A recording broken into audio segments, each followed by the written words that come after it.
साहिब बंदे की सतनाम।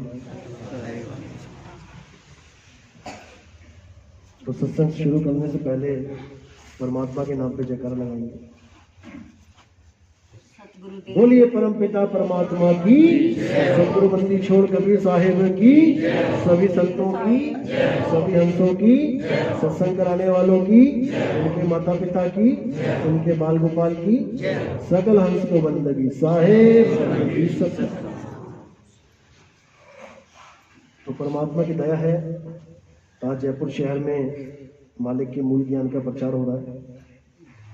बहुत बड़े भाग होते हैं जीवों के जब ये मूल ज्ञान वो श्रवण कर पाते हैं, और उससे भी ज्यादा भाग होते हैं जब वो समझ पाते हैं। क्योंकि मूल ज्ञान सुनते तो बहुत हैं, लेकिन इसको समझता कोई बिरला ही है। इसीलिए साहिब ने कहा, लाखन में कोई समझ ना पाई है और कोटि मध्य जानेंगे, कहे कबीर सुनो भाई साधो हमें बिरले हंस पहचानेंगे। कि लाखों में, अगर लाखों में गिनती और ये सत्संग चल जाए तो लाखों में से पता ही लगेगा लोगों को कि हो क्या गया, क्या बोल दिया यहाँ पे, शब्द क्या है, गुरु क्या है, सूरत क्या है, निरत क्या है, समझ में ही नहीं आएगा। कहते कोटि मध्य जानेंगे, करोड़ों बंदों में से कोई इक्का दुक्का जागेगा, जानेगा। कहे कबीर सुनो बे साधो हमें बिरले हंस पहचानेंगे। बहुत बिरले जो कबीर साहब को समझेंगे कि असल में कबीर है क्या। दाढ़ी मूछों वाले, टोपी वाले कबीर को तो बहुत सारे जान जाएंगे, लेकिन कबीर है क्या, कबीर साहिब है क्या, वो समझना सबके बस की बात नहीं है। क्योंकि लोग कबीर को वो समझते हैं जो सतलोक में बैठा है चारपाई लगा के, आसन लगा के। उस कबीर को नहीं जान पा रहे हैं जो हम सब में रमा हुआ है। जब तक उस कबीर को आपने नहीं जाना, जब तक आप मुक्त नहीं हो सकते। आप किसी ना किसी लोक की आस में ही रहोगे कि मैं सतलोक जाऊंगा, मैं अलख लोक जाऊंगा, मैं अनामी लोक जाऊंगा। इन्हीं लोगों के चक्कर में पड़े रहोगे, लेकिन कबीर साहब का जो मूल ज्ञान है, जो शब्द ज्ञान है, वो समझ नहीं आएगा। क्योंकि साहिब ने एक जगह सतलोक, अलग लोक, अनामी लोक की महिमा गाई, और दूसरी जगह क्या बोल दिया कि लोक या लोक शब्द है भाई, और जिन जाना तिन संशय जाए। कि लोक अलोक, ये जितने भी लोक अलोक हैं, ये सब शब्द ही है। जहां मैं लोक की बात कर रहा हूं, सतलोक की बात कर रहा हूं, मैं असल में शब्द की बात कर रहा हूं, जहां पे आप सुरत रूप में जाओगे। एक भजन भी सुना होगा आपने, सतलोक को चल मेरी सुरता। अब बोल रहे हैं सतलोक को चल मेरी सुरता। अब उनको पूछो तुम जाना चाहते हो कि सुरत जाएगी अकेली? उनको खुद में और सुरत में बोध नहीं है कि मैं क्या हूं और सुरत क्या है, इसलिए अटके पड़े। जबकि साहिब कह रहे हैं कि तुम्हें कहीं आने जाने की जरूरत नहीं है, तुम्हारा शब्द गुरु तुम्हारे पास है। कोई सतलोक में विराजमान नहीं है। वो मोको कहां ढूंढे रे बंदे, मैं तो तेरे पास में। अब वो मेरे पास में है तो सतलोक में कौन है फिर? खोजी होए तुरंत मिल जाऊं, एक पल की तलाश में। अगर खोजी होगा तो उसे पता लग जाएगा मेरा शब्द गुरु कहां है, और उसके बाद वो अपने शब्द गुरु पाने के लिए ललायत हो जाएगा। अब वो भक्ति करेगा, भजन करेगा, जैसे उसको गुरु बताएंगे वो करेगा।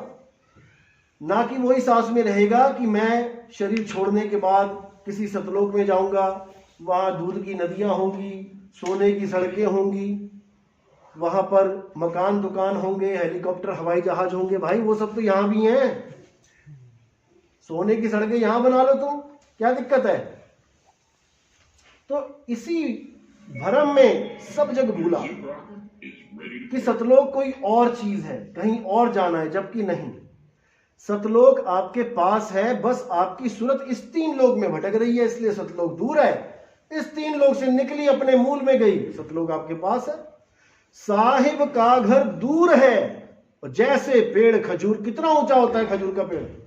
आपको कोई कहे खजूर तोड़ के ले आओ, आपकी हालत खराब हो जाएगी, क्योंकि आपको चढ़ना नहीं आता खजूर पे। क्योंकि आप सोचोगे मैं चढ़ तो जाऊंगा, गिर गए तो क्या होगा। लेकिन ज्ञानी जन के पास में, अज्ञानी से दूर। ज्ञानी का मतलब जिसको विधि पता है खजूर पे चढ़ने की, वो 2 मिनट लगाएगा, आपकी आंखों के सामने ऐसे जाएगा गोली की तरह ऊपर। और तोड़ फोड़ के फिर नीचे आ जाएगा, और आप सोचते रह जाओगे अरे भाई इतना ऊंचा खजूर इसने कैसे 1 मिनट में चला गया ये वहां पे। क्योंकि उसकी सुरता को विधि मिल गई है, उसने गुरु धारण कर लिया है और वो समझ गया है कि सीधे पेड़ पे कैसे चढ़ा जाता है। तो कह रहे साहिब का घर दूर है जैसे पेड़ खजूर, और ज्ञानी जन के पास में अज्ञानी से दूर। ज्ञानी जन के पास में यानी जो ज्ञानी है वो इन ख्यालों में नहीं रहते कि मैं सतलोक जाऊंगा, अलग लोक जाऊंगा। ज्ञानी तो पहुंचा ही हुआ है अपने घर सुरत रूप से, बस मालिक की दया हो जाए उस पर, वो यहीं पे ही उसे परमात्मा मिलेगा। जो तिल माही तेल है ज्यों चकमक में आग, और तेरा साईं तुझ में है जाग सके तो जाग। क्योंकि हम सब सोए पड़े हैं अज्ञान की नींद में। अज्ञान क्या है? खुद से दूसरा यानी खुद से भिन्न कोई और परमात्मा को ढूंढना ही अज्ञान है। क्योंकि आपका असली स्वरूप ही परम आत्मा है। अरे सत्य स्वरूपी नाम साहिब का सो निज नाम हमारा। मेरा और परमात्मा का नाम एक ही है, उसे याद है इसलिए वो परमात्मा कहला रहा है, मैं भूल गया इसलिए मैं जीवात्मा कहला रहा हूं। जैसे ही मुझे मेरा ज्ञान हो जाएगा मेरी भी वो अवस्था होने लग जाएगी। तो इसी को साहिब ने बोला कि कस्तूरी कुंडल बसे और मृग ढूंढे बनमाही, ऐसे रमता राम है कि दुनिया जाने नहीं। वो रमता राम हमें रमा हुआ है। कैसे रमा है?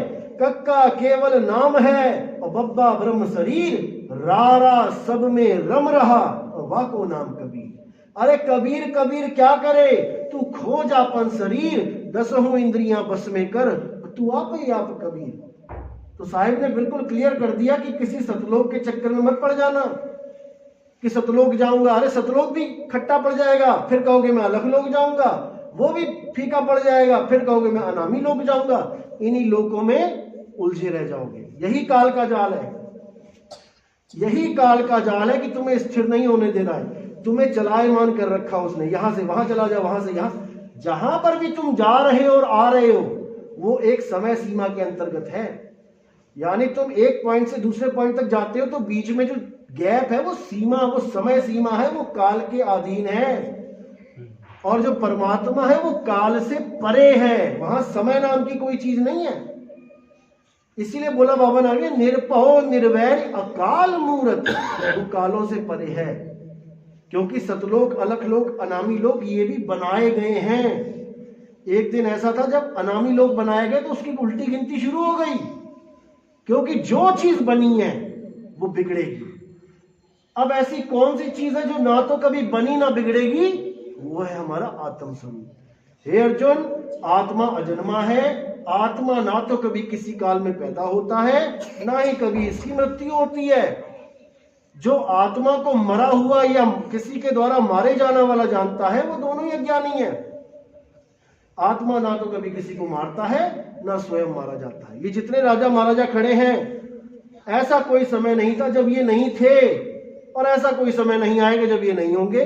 तो तुम लड़ क्यों रहे हो? तुम मार किसको रहे हो? फिर वध किसका हो रहा है? राम ने रावण को कैसे मार दिया? कृष्ण जी ने कंस को कैसे मार दिया? जब ऐसा कोई समय ही नहीं था जब वो पैदा हो और मर रहे हैं। क्योंकि हम सब केवल कपड़ों को असलियत मान के बैठ गए हैं। राजा महाराजा हमने कपड़ों को समझ लिया है। कपड़े यानी शरीर। जब तक हम शरीरों को सत्य मानते रहेंगे, जब तक हम अज्ञान में ही रहेंगे। वो राजा महाराजा आत्म स्वरूप में ना तो कभी पैदा हुए थे और ना ही वो कभी मरेंगे। वो सदा सदा अटल अविनाशी हैं। वही हमारा हाल है, हम भी वही हैं, लेकिन हम जान नहीं पा रहे। हम अपने सफेद बाल देख रहे हैं, हम अपनी ढीली चमड़ी देख रहे हैं कि अब तो मैं बूढ़ा हो गया, अब तो मैं मरने वाला हूं। कोई नहीं मरेगा, एक भी जीव नहीं मर सकता। ये आशीर्वाद है मालिक का कि एक भी नहीं मरेगा, लेकिन फंसेगा, चमड़े में फंसेगा। अगर चमड़े को सत्य मानेगा चमड़े में फंसेगा।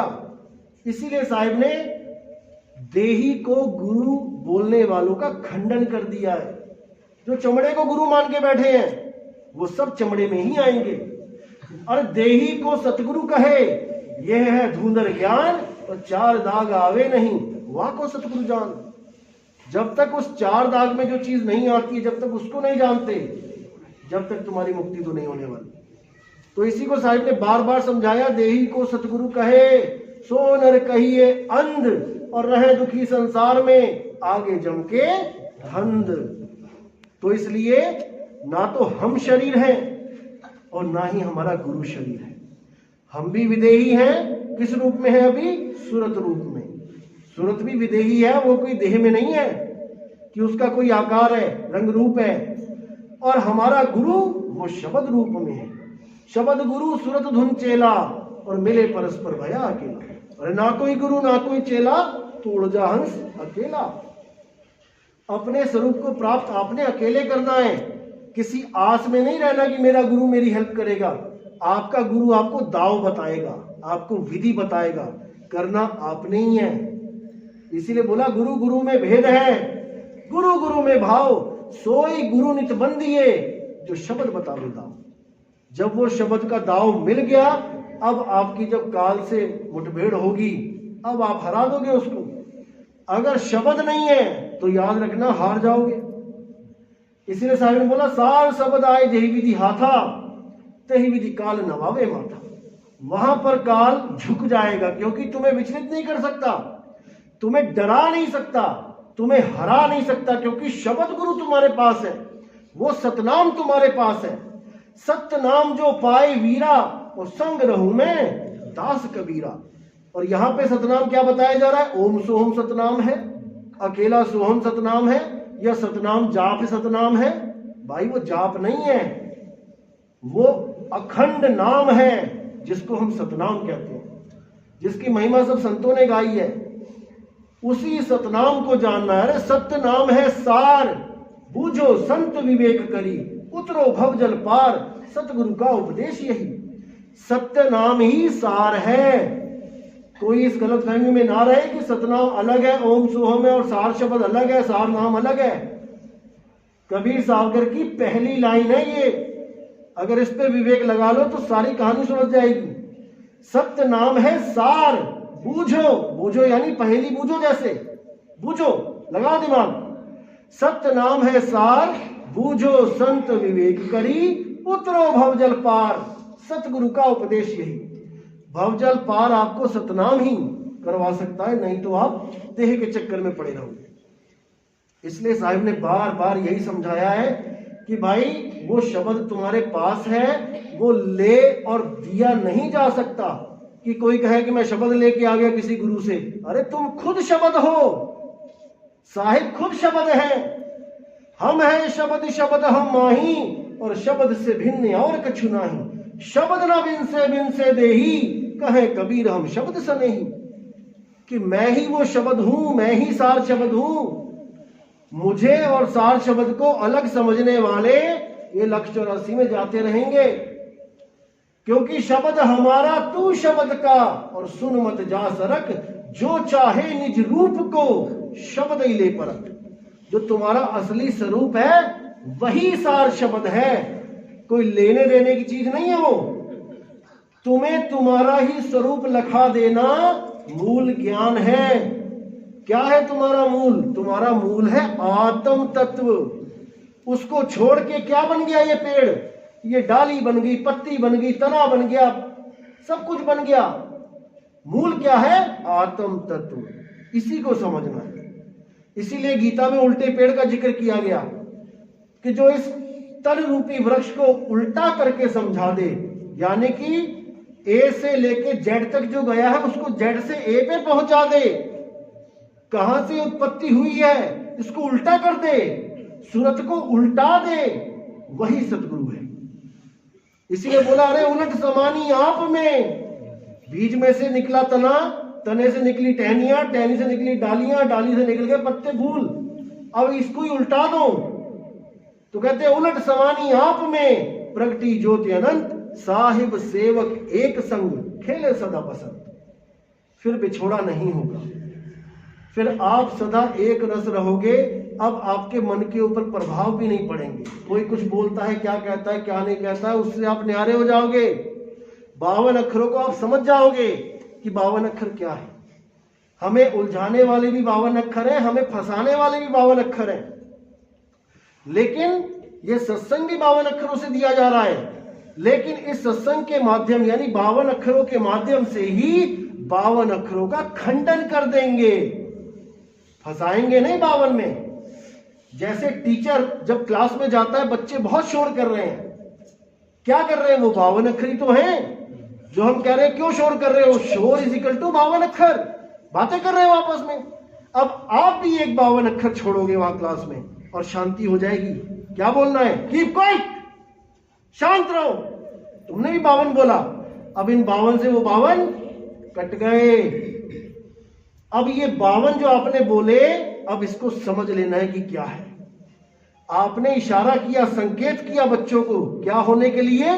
शांत होने के लिए। 52 अक्षर के संकेत से खत्म, लेकिन जपना नहीं है। इसी प्रकार 52 अक्षर के संकेत क्या है? ये सत्संग है। 52 अक्षरों से ही आपको संकेत दिया जा रहा है कि आप उस अनामी को जानो जिसका कोई नाम नहीं है।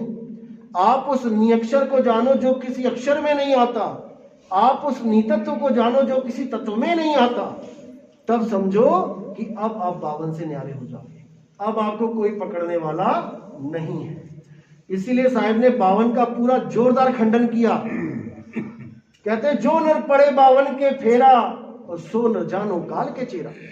जितने भी गुरु ये 52 अक्षरी नाम दे के कहते हैं बेटा मरते दम तक जपते रहना, ये सब काल के दूत हैं। जब 52 का टूटे डोरा और सहजे छूटे काल झकोरा, फिर नहीं आए फिर नहीं जाए, सार शब्द में रहे समाये। कौन समाएगा सार शब्द में? हमारी सूरत में। हमारी सूरत सार शब्द में लग गई। अब हमें एक घर मिल गया रहने के लिए। घर ही में घर दिखावे सो पुरुष संत सुजान। तुम्हारे ही घर में तुम्हें एक और घर दिखा दिया जाए तो समझो तुम्हारी मुक्ति हो जाएगी। कहीं आना जाना नहीं है, ना कहीं आना ना कहीं जाना, आपे में आप समान। जैसे मैंने उदाहरण दिया था पहले भी कि शेर के आगे जब कोई जानवर पड़ जाता है तब वो भागता है बचने के लिए। कोई अपनी गुफा की तरफ भागेगा, कोई अपने गड्ढा खोद रखा हो किसी ने जमीन में, जंगली सुअर उस तरफ भागेंगे, बंदर पेड़ पे चढ़ने के लिए भागेगा, सब भागेंगे, लेकिन शेर छोड़ेगा नहीं किसी को भी। लेकिन एक कछुआ है जो भागता नहीं है। उसने देख लिया कि शेर आ गया, अब वो क्या करता है? आपे में आप समाना। अरे ना कहीं आना ना कहीं जाना, वो खुद में समा जाता है। अब शेर क्या करता है? सूंघता सांघता कि ये पत्थर को कौन खाए, और छोड़ के चला जाता है। बस ऐसी ही हमारी अवस्था है। हमारी सूरत फैल गई, हम बंधन में हैं। हमने सूरत एकाग्र कर ली, हम निर्बंध हैं। इससे ज्यादा कुछ नहीं है। और जो गुरु अपने शरीरों में, अपने फोटो में, अपने कैलेंडरों में आरतियां करवा रहे हैं, ये तुम्हारी सूरत को भटका रहे हैं। सूरत फंसी कैलेंडर में, तासे पड़ गई दूर, और सूरत बांध स्थिर करो, आठों पहर हुजूर। ये फोटो कैलेंडर यही तुम्हारी बर्बादी का कारण है। ये फैक्ट्रियां बंद हो जाए, कागज छापने वाली, रंग वाली, फिर कहां से भगवान की पूजा करोगे? क्योंकि वो तुम में रमा हुआ है। इसलिए किसी कैलेंडर फोटो की जरूरत नहीं है। भेदी गुरु की जरूरत है, जिसके लिए गीता में 4 अध्याय 34वां श्लोक बोला गया है कि हे अर्जुन, अगर तुम सत्य को जानना चाहते हो तो तुम ऐसे गुरु के पास चले जाओ जिसने अपनी आत्मा को जाना है, क्योंकि आत्मा ही सत्य है। और जिसने अपनी आत्मा को जाना है वो तुम्हें भी तुम्हारी आत्मा जनवा देगा। वो तुम्हें सही विधि बता देगा जिसके द्वारा तुम अपनी आत्मा का ही अनुभव कर पाओगे। और एक बार सत्य को जानने के बाद तुम दोबारा कभी विचलित नहीं हो पाओगे। यानी एक बार जिसने वो अनुभव कर लिया, चाहे 1 सेकंड की भी दया हुई हो मालिक की, वो दोबारा अपने आप को शरीर तो नहीं मानने वाला, जीवन में कभी नहीं मानने वाला। उसको पता लग गया कि मैं क्या चीज हूं। जिसने कभी करंट को नहीं देखा, वो पंखे को चलता हुआ देख के सोच सकता है कि पंखा ही करंट है, पंखा ही जीवित है। वो इसको 2 शक्तियां करके नहीं जान पाएगा। जिसने कभी करंट को नहीं छुआ, वो पंखे को तो छू के महसूस कर लेगा, लेकिन करंट का आता पता नहीं होगा उसे। लेकिन जिसने करंट को छू लिया, अनुभव हो गया, वो उसी पल समझ जाता है कि अच्छा ये ताकत है जो इसको चला रही है। अब वो जीवन में कभी पंखे को करंट नहीं मानेगा। यही भेद है। इसी को कबीर साहब कहते हैं, इसी को समझ जाना है। जड़ और चेतन का भेद है ये। शरीर जड़ है और हमारी आत्मा चेतन है। जड़ चेतन का करे निबेड़ा तो कहे कबीर सुहंस है मेरा। इसी जड़ चेतन की गांठ को खोलना है। भीखा भूखा कोई नहीं, सबकी गठड़ी लाल, और गांठ खोल देखा नहीं ताते भाई कंगाल। गांठ कौन सी लगी है? जड़ और चेतन की। जब गुरु मिल जाता है, जड़ को नीचे छोड़ देता है, चेतन को ऊपर कर देता है। जैसे पानी में कोई एक बूंद तेल डाले तो पानी और तेल अलग अलग स्पष्ट दिखाई देते हैं, मिलते नहीं आपस में वो। इसी प्रकार ज्ञान हो जाने के बाद ये शरीर अलग और चेतन सत्ता को आप अलग महसूस कर सकते हो। लेकिन होता गुरु की दया से है, परमात्मा की दया से है। आप केवल चल सकते हो, पहुंचाने वाला वो है। चुंबक केवल, लोहा केवल घूम फिर के चुंबक के नीचे आ सकता है, लेकिन उठाने वाला चुंबक ही है। लोहा कहे मुझे क्यों नहीं उठाया जा रहा, ये मालिक की मौज है, कब क्या करेगा कुछ नहीं जानते हम। लेकिन आज यहां बैठे हो तो इसका मतलब कि आप कोई आम जीव भी नहीं हो। यहां बैठने का मतलब है कि आप हर भरम को तोड़ के पहुंचे हो यहां पे। तो जिन लोगों को चुना गया है, पूरे विश्वास के साथ भक्ति करनी है, पूरे विश्वास। विश्वास नहीं तो भक्ति नहीं होगी, याद रखना। हमने अरदास लगानी है, लेकिन हमने हक नहीं जमाना है कि मुझे क्यों नहीं मिल रहे हो। अरे पता नहीं कैसे कैसे क्या क्या हमने कुछ कर रखे हैं ऐसे, जो हमें बिताया जा रहा है, समय भुगताया जा रहा है। बहुत कुछ देखा जाता है इसमें।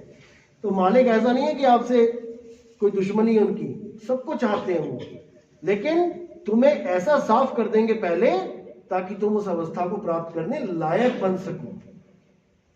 तो ये जरूरी है कि विश्वास बहुत जरूरी है। बिना विश्वास के भक्ति नहीं हो।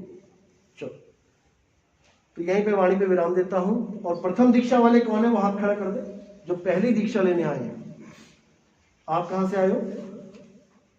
जिला करौली। पहले कहां से जुड़े थे? पहले साल में रामपाल से जुड़ा। कितने साल हो गए थे? 6 साल हो गए। 6 साल हो गए रामपाल से जुड़े थे।